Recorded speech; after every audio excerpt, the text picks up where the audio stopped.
And thanks for joining us.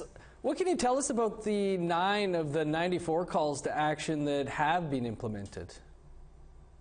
Well, I think one thing that the 9 have in common is that a lot of them they require the least sort of substantive or systemic changes. A lot of them are sort of symbolic gestures. For instance, like stating that Indigenous languages are an Aboriginal right, for instance. That didn't require actually significant changes, as opposed to some other calls to action, like actually funding Indigenous language programs. So it's been more than 4 years since the calls to action were released. What's preventing them from being implemented? Well, we gave a number of different possibilities. A big part of it is there is this level of paternalism, I think, that's at the heart of the way Canada interacts with Indigenous peoples, at all levels of government. And this idea that Indigenous communities, for instance, need to develop capacity before they can be trusted with funding for things like education, child welfare, language. That plays a really big role. Part of it is priorities. Canada has not made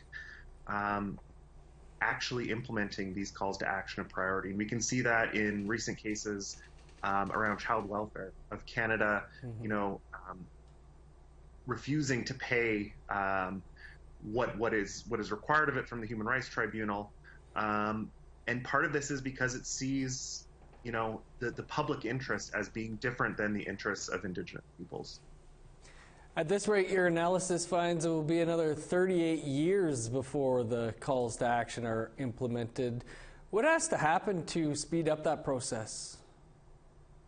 I think the government needs to put its money where its mouth is. It's very easy to talk a big talk on reconciliation, but actually doing what needs to be done to get these calls to action met requires, putting in real resources. One of the most important things to think about in these calls to action is this is the minimum required to get Indigenous peoples in Canada up to the same level of the rest of Canada.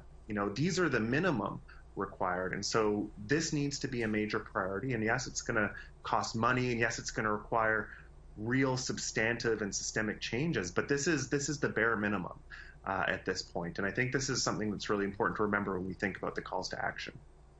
Well, Ian, we'll have to leave it there, but appreciate your work on this and you taking some time for us here today.